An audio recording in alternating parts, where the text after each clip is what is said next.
اعوذ باللہ من الشیطان الرجیم بسم اللہ الرحمن الرحیم ومن یقنت منکن للہ ورسولہ وتعمل صالحا تؤتها اجرها مرتین واعتدنا لها رزقا کریما۔ صدق اللہ العظیم۔ محترم سامعین، 22ویں پارے میں ہم داخل ہو چکے ہیں اور اس کا مختصر سا خلاصہ میں آپ کی خدمت میں پیش کرنا چاہوں گا۔ سورہ احزاب چل رہی تھی، کچھ حصہ میں نے 21ویں پارے میں کور کیا ہے اور اس میں ماں باقی بڑا اہم حصہ سورہ احزاب کا انشاءاللہ کور کرنے کی کوشش کروں گا، اور اس کے بعد بڑی اہم سورت سورہ سبا، اور اس کے بعد جو دوسری سورت آئیں گی سورہ فاطر، اور تھوڑا سا سورہ یاسین کا حصہ بھی اس میں کور ہوگا۔ جو آیت میں نے تلاوت کی ہے وہ ازواج مطہرات کو بالخصوص ان کے بارے میں یہاں سے ان کا سلسلہ شروع ہوتا ہے، ان کے تعلق سے جو باتیں بیان کی گئی ہے اللہ رب العزت کی طرف سے وہ باتیں بیان ہوگی، اور بھی دوسری باتیں اہم باتیں اس میں آئیں گی انشاءاللہ۔ بڑی تیزی کے ساتھ موٹے باتیں میں آپ کی خدمت میں پیش کرنے کی کوشش کروں گا۔ تو جو آیت ہے، پہلی آیت، اس کا ترجمہ یہ ہے کہ جو لوگ اللہ اور اس کے رسول کی اطاعت کریں گے انہیں دگنا اجر دیا جائے گا، یعنی کہ یہاں بات ہو رہی ہے ازواج مطہرات کی، حضور اکرم صلی اللہ علیہ وسلم کی بیویوں کی، اور رزق کریم یعنی کہ بڑا ہی عزت والا رزق انہیں عطا کیا جائے گا۔ عزیزان محترم، کہا جاتا ہے کہ great positions comes with great responsibilities, بڑے مرتبے اور مقام جو آتے ہیں وہ بڑی ذمہ داریوں کے ساتھ آتے ہیں، اور اللہ نے یہی بات اس سورہ احزاب میں بیان فرمائی ہے کہ اے ازواج مطہرات، تم عام مومنات کی طرح نہیں ہو، تمہارا مرتبہ بڑا اونچا ہے۔ اگر تم بھی دوسری عورتوں کی طرح دنیا کی اگر طلبگاری میں یا پھر دنیا چاہتی ہو تو نبی کو یہ بتایا گیا ہے کہ انہیں کچھ اچھا طریقے سے دے دلا کر انہیں رخصت کر دو، یہ چوائس دی گئی ہے، لیکن اس چوائس کو امہات المومنین جو ہماری مائیں ہیں انہوں نے قبول نہیں کیا، اور اللہ کے نبی کی رفاقت میں رہنا انہوں نے پسند کیا۔ یہ دلیل ہے اس بات کی کہ وہ اللہ کی انتخاب کردہ خواتین تھی۔ جو نبی اکرم صلی اللہ علیہ وسلم یا پھر انبیاء اللہ کے انتخاب ہوتے ہیں، اسی طریقے سے ان کی زوجیت میں جو بیویاں اللہ رب العزت نے دی تھی ان کا بھی مقام اور مرتبہ اس لحاظ سے بڑھ گیا کہ انہوں نے دنیا کو پسند نہیں کیا۔ اور اس کے بعد جو باتیں بیان کی گئی ہے کہ امہات المومنین کے تعلق سے کہ یہ ہماری مائیں ہیں، اور اسی طریقے سے لچک سے بات کرنے پر بھی روک لگا دی گئی ہے تاکہ کسی کے دل میں اگر مرض ہو وہ اس کو غلط نہ سمجھ بیٹھے۔ حالانکہ نرمی سے بات کرنا یہ ایک دین کی تعلیم ہے، لیکن یہاں پر اللہ رب العزت نے اس فتنے کو اس شدت کے ساتھ کچل دیا کہ حضور کی زوجات اور ان سے جو ملنے آ رہے ہیں وہ صحابہ، ان کا مقام اور مرتبہ کتنا بلند ہوگا، لیکن تعلیم یہ دینی تھی آنے والی امت کے لیے کہ یہ ایکسیپشن کسی کو نہیں۔ عورت جب بات کرنی ہے غیر محرم سے تو اس کو چاہیے کہ اپنی زبان میں اپنے لہجے میں نرمی نہ رکھے، اور یہ ایک فساد کی جڑ ہے۔ عزیزان محترم، ریالٹی اگر ہم چیک کریں تو یہی جو ہے روٹ کاز بنتا ہے، آگے کے مراحل جو جرائم میں تبدیل ہو جاتے ہیں اس کو طے کرنے کے لیے یہی روٹ کاز بنتی ہے۔ شروع یہیں سے ہوتی ہے کہ بات اگر کوئی نرمی سے کر لے، اگر چاہے اور خواتین کے دل میں کوئی بدنیتی نہ بھی ہو، لیکن بہت سے ایسے لوگ جو مرد ہوتے ہیں ان کے دل اس طرف یعنی وسوسہ اس طریقے سے آ جاتا ہے ان کے دل میں کہ شاید کچھ یعنی انڈیکیشن ہو یا سگنل ہو لڑکی کی طرف سے، اس سینس میں وہ بات کو لیتے ہیں اور یہیں سے برائیاں جنم لیتی ہے۔ اس کی پابندی کی گئی ہے۔ اور اسی طریقے سے جو دوسری بات بتائی گئی ہے کہ اللہ کا ارادہ خوب پاکی، یعنی کہ اللہ کا ارادہ ازواج مطہرات کے ساتھ بالکل یعنی ایک دم پاکی کا ارادہ ہے، اور ان کے گھر میں قرآن اور حکمت کی باتیں ہوتی ہے، اور اسی طریقے سے کوئی جنڈر سپیریارٹی نہیں۔ یہ آیت میں پڑھنا چاہوں گا، بڑی ہی اہم آیت ہے، یعنی کہ 10 ایسے کوالٹیز اللہ نے بتائے ہیں۔ بڑی تیزی کے ساتھ میں گزروں گا، بہت ہی اہم آیت ہے، اس میں چاہے مرد ہو یا خواتین ہو سب کے لیے یہ آیت بھی امپورٹنٹ ہے اور اس پر عمل کرنا بھی امپورٹنٹ ہے۔ اللہ فرماتے ہیں ان المسلمین والمسلمات، چاہے فرما بردار مرد ہو یا عورتیں، والمومنین والمومنات، ایماندار مرد ہو یا عورتیں، والقانتین والقانتات، اطاعت کرنے والے مرد ہو یا پھر اطاعت کرنے والی عورتیں، اور اسی طریقے سے والصادقین والصادقات، اور جو سچ بولنے والی مرد ہو یا پھر عورتیں، والصابرین والصابرات، صبر، اور اسی طریقے سے خاشعین خاشعات، اللہ سے یعنی کہ شرمندگی کا ڈر، یہ ڈر نہیں کہ گناہ کے بدلے میں سزا ہو جائے گی، اللہ کے سامنے کیا منہ دکھائیں گے ہم، جو اللہ نے ہمارے اوپر اتنی نعمتیں اور اتنی رحمتیں نازل کی ہے، اس کی ہم نافرمانی کرنے کے بعد کیسے منہ دکھائیں گے؟ خشیت رکھنے والے مرد اور خشیت رکھنے والی عورتیں، اور خرچ کرنے والے مرد اور خرچ کرنے والی عورتیں، اور اسی طریقے سے روزہ رکھنے والے مرد اور روزہ رکھنے والی عورتیں، اور پاک دامنی کی حفاظت کرنے والے مرد اور پاک دامنی کی حفاظت کرنے والی عورتیں، اور اسی طریقے سے اللہ کا ذکر کرنے والی مرد اور اللہ کا ذکر کرنے والی عورتیں، یہ ساری خوبیاں والے مرد اور عورتوں کے تعلق سے سپریٹلی اللہ کا تعالیٰ ڈسکس کر کے فرماتے ہیں اعد اللہ لہم مغفرۃ و اجرا عظیما، اللہ کا ان کے ساتھ وعدہ ہے۔ کون سا وعدہ ہے؟ مغفرت کا، یعنی پروٹیکشن کا، اور اجر عظیم کا، بہترین اجر کا اللہ رب العزت نے وعدہ دیا ہے۔ اور اس کے بعد اللہ رب العزت نے اللہ کے رسول کی اطاعت کو لازم قرار دیا، اپنی خواہش یا پھر اپنی مرضی کے مطابق اگر کوئی چیز نہ ہو اور وہ اس سے انکار کر دے، اس کے بدلے میں اللہ کی رسول کی اطاعت سے انکار کر دے، تو وہ مومن نہیں ہو سکتا۔ اور اسی طریقے سے ایڈاپٹڈ سن جو میں نے کہا تھا کہ سلبی بیٹوں کے علاوہ جو بیٹے گود لیے جاتے ہیں، ان کی بیوی سے بھی نکاح کرنے کی جو بات حضور صلی اللہ علیہ وسلم کو، یعنی کہ حضور صلی اللہ علیہ وسلم تو اس چیز سے بچنا چاہتے تھے، لیکن اللہ کا یہ منشا تھا کہ ہمیشہ کے لیے اس باطل رسم کو توڑ دے۔ اللہ رب العزت نے یعنی کہ حضرت زید رضی اللہ تعالی عنہ، جو حضور اکرم صلی اللہ علیہ وسلم نے جنہیں گود لیا تھا بیٹا کہہ کر، حتیٰ کہ یہ مشہور ہو گیا تھا کہ زید ابن محمد، لوگ حضرت زید رضی اللہ تعالی عنہ کو حضور کا بیٹا کہہ کر بیٹا سمجھتے تھے۔ ان کے بارے میں یہ بات آئی ہے کہ گود لیے ہوئے بیٹوں کی بیویاں ایسی بیویاں نہیں ہیں جو سلبی بیٹوں کی طرح یعنی بہو ہوتی ہے، ان سے نکاح جائز ہے، اور دور جاہلیت میں یہ اس کو نہیں مانا جاتا تھا، اس رسم کو توڑ دیا گیا ہے۔ اور یہاں پر اللہ کے رسول کو باضابطہ تعلیم دی گئی ہے کہ تمہیں اللہ سے خشیت کا، یعنی تمہیں اللہ سے خشیت ہونی چاہیے، لوگ کیا سوچیں گے اس کی فکر تمہیں نہیں کرنی چاہیے۔ اور اسی طریقے سے رسول اکرم صلی اللہ علیہ وسلم کی جو اکثر ہم سنتے ہیں کہ خاتم النبیین ہے، وہ بھی سورہ احزاب میں ہے۔ حضور صلی اللہ علیہ وسلم مردوں میں کسی کے باپ نہیں ہے، وہ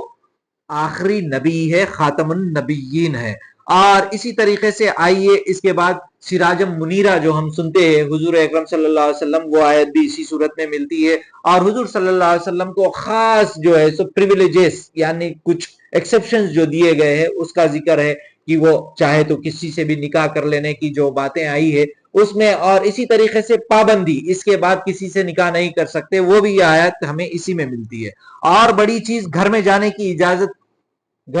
کی اجازت یعنی کہ اور زیادہ دیر نہیں رکنے کی جو بات کہی گئی ہے وہ بھی اسی صورت میں ملتی ہے۔ پردے کے پیچھے سے مانگنے کی جو بات کہی گئی ہے صحابہ کو ازواج مطہرات کو لے کر، وہ بھی ہمیں اسی میں ملتے آئے۔ اس سے اندازہ ہوگا کہ پردے کی اہمیت کتنی ہے، یعنی کہ کس طریقے سے فتنوں کا سدباب کر دیا ہے۔ یہ تو ممکن ہی نہیں کہ صحابہ کے دل میں کوئی مائل ہو، ازواج مطہرات اس قسم کی برائیوں میں مبتلا ہو۔ یہ دراصل تعلیم ہے میرے اور آپ کے لیے ان کے ذریعے، کہ جب ان کے لیے اس طریقے کی یعنی کہ انتظامات کیے گئے تو میرے اور آپ کے لیے فتنے کے دور میں اس پر عمل کرنا کتنا ضروری ہے۔ اور اسی طریقے سے اللہ اور ان کے فرشتے تم پر رحمت بھیجتے، اور جو ہم اکثر پڑھتے ہیں ان اللہ و ملائکتہ یصلون علی النبی، وہ سورہ احزاب میں ہی وہ آیت ہے۔ اور اس طریقے سے چادر لٹکانے کا حکم، یعنی کہ نبیوں کے بیویوں کو اس طریقے سے بیان کیا گیا ہے کہ دور جاہلیت میں جس طریقے سے تم گھومتے تھے، ابھی گھومنے کا کوئی اس میں ابھی اس کے اوپر پابندی لگا دی گئی ہے، چادر لٹکا کر باہر نکلنے کی بات بھی اس میں آتی ہے۔ اور اسی طریقے سے اور یہ بھی بات بیان کی گئی ہے کہ یہ ایک عزت کی نشانی ہے، ایک عزت کی علامت ہے، تاکہ تم پہچان جا سکو۔ یہ دور جاہلیت میں زیادہ تر غلام قسم کی عورتیں یا باندنیاں جو ہوتی تھی، ان سے بھی فرق کرنے کے لیے، اور جو دوسرے بالکل اس طریقے سے گھومتے تھے ان سے فرق کرنے کے لیے بھی جو ہے یہ ایک عزت کی علامت، ایک عزت کی نشانی کے طور پر اس کا بیان ہوا ہے۔ اور سب سے بڑی بات اس آیت میں جو آخر میں آئی ہے قرآن کی جو امانت ہے، اللہ رب العزت نے دنیا کی کائنات کی تمام مخلوق کے سامنے بحیثیت امانت قرآن کو پیش کیا گیا، کسی نے قبول نہیں کیا، یہ انسان ہے جس نے قبول کی، اور انسان کو یہیں پر یعنی کہ ایک نادان کے طور پر بیان کیا گیا ہے کہ اتنی بھاری امانت اس نے قبول کر لی، لیکن یہ اللہ کی شان ہے، اللہ کی رحمت ہے کہ اسی لیے اللہ رب العزت نے ہمیشہ توبہ کا دروازہ کھول رکھا ہے کہ انسان اس امانت کو شاید نہ اٹھا پائے اور اس میں اس کی نسیان ہو جائے، غلطی ہو جائے۔ اللہ نے ہمیشہ توبہ کا دروازہ کھلا رکھا ہے اور بار بار توبہ کی دعوت دی ہے، جو ہمیں آگے کی صورتوں میں بڑی کثرت سے ہم اس کو دیکھیں گے۔ اب آئیے سورہ سبا کی طرف۔ جیسا کہ میں نے بیان کیا تھا پچھلی صورتوں میں، قوم سبا یہ ایسی قوم ہے جس نے جو دعوت قبول کی تھی سلیمان علیہ السلام کی، اور وہ جو سورج کی پوجا کرتے تھے انہوں نے باز آیا اور توحید کو اپنا لیا، لیکن وقت کے گزرنے کے ساتھ ساتھ خوشحالی بھی انہیں آنے لگی اور خوشحال حالت میں انہوں نے ناشکرے پن کا اظہار کیا اور شرک میں مبتلا ہوئے۔ یہ وہ قوم ہے جنہوں نے توحید کا اقرار کرنے کے شرک کے بعد توحید کا اقرار کیا، پھر ناشکرے اور مشرک ہو گئے اور ان پر اللہ کا عذاب آیا۔ یہ اس کے ساتھ ساتھ سلیمان علیہ السلام کا وہ بھی یعنی فضیلتیں ذکر ہوئی ہے، جیسا کہ انہیں 1 مہینے کی مسافت یعنی بالکل 1 دن میں وہ طے کر لیتے تھے، رفتار کی جو نعمت اللہ رب العزت نے دی ہے، اور یہاں پر بھی اللہ رب العزت نے بِإِذْنِ اللہ قرار دیا ہے۔ یعنی یہ جتنے بھی معجزے جو بالکل ہی یعنی فطرت کے خلاف ہمیں نظر آتے ہیں، یعنی کہ آگ ٹھنڈی ہو جانا، آگ کی تو فطرت ہے جلانا، لیکن ٹھنڈی ہو جانا، یہ جتنے بھی معجزے ہیں اللہ رب العزت نے اکثر مقامات پر بھی اذن اللہ یعنی اللہ کے حکم سے، اور اللہ چاہے تو کیا نہ کرے، اللہ تعالیٰ اپنی طرف منسوب کرتے ہیں۔ اسی طریقے سے ہمیں قوم سبا میں بھی یہ چیزیں ملتی ہے۔ اور ایک اللہ کی عبادت سفارش کرنے والا بھی صرف وہی بات کہے گا، اور قرآن اور پچھلی کتابوں کے منکرین کو جہنم کی سزا کا اس میں اعلان ہوا ہے۔ یعنی کہ سفارش کرنے کا جو بات ہم اکثر کہتے ہیں کہ اللہ کے انبیاء سفارش کریں گے، تو کیا اللہ کے انبیاء جھوٹ کہیں گے؟ یہ تو ممکن ہی نہیں ہے نا۔ ہر انبیاؤں کو اللہ رب العزت نے ایک سچا ہونے کا لقب، صادق ہونے کا لقب دیا ہے۔ بہت سے انبیاؤں کو تو یہ بات ماننے کی ہے کہ ہر نبی سچا ہوتا ہے، تو کیا نبی جھوٹی گواہی دے گا؟ اگر ہم بد اعمال کریں گے، اگر ہم اللہ کی کتاب کو پیچھے ڈالیں گے، تو کیا ہم یہ امید کر سکتے ہیں کہ اللہ کے نبی ہماری سفارش کریں گے؟ ہرگز نہیں، بلکہ اللہ کے نبی ہماری شکایت کریں گے، سفارش نہیں۔ اور اسی طریقے سے مال و اولاد کا بھی اس میں ذکر اس طریقے سے ہوا ہے کہ کوئی کام میں نہیں آئے گا، مال و اولاد نہیں، بلکہ عمل ہی جو ہے کام میں آئے گا۔ کوئی شریک کسی کی مدد نہیں کرتا، اور کافروں کو قیامت کی ہولناکی کو دکھا کر اس میں آخر میں جو ایمان لانے کی وہ بات کہیں گے وہ بے فضول رہے گی، ان کے ایمان لانے کی بات کو بھی قبول نہیں کیا جائے گا۔ اور اس کے بعد آئیے سورہ فاطر کی طرف۔ سورہ سبا ہو گیا، اب سورہ فاطر میں جو ہے مین جو باتیں اللہ رب العزت کی طرف سے، اس میں جو موٹی موٹی باتیں ہیں، اللہ اگر کسی پر رحمت کرنا چاہے تو کوئی نہیں روک سکتا، اور اسی طریقے سے اللہ کسی پر گرفت کرنا چاہے تو اس کا بھی ہاتھ کوئی پکڑ نہیں سکتا۔ تو رحمت اور گرفت دونوں چیزیں اللہ ہی کے اختیار میں ہیں، تو اس کو چھوڑ کر دوسروں کو کیوں پوچھنا چاہیے؟ یہ اس کا ایک خلاصہ ہے۔ اور اسی طریقے سے حضور اپنی قوم کے لیے کس طریقے سے درد رکھتے تھے، کس طریقے سے فکر مند تھے، اس کا بھی اس میں ذکر ملتا ہے۔ اور اللہ کسی کا محتاج نہیں ہے۔ ہم اگر اللہ سے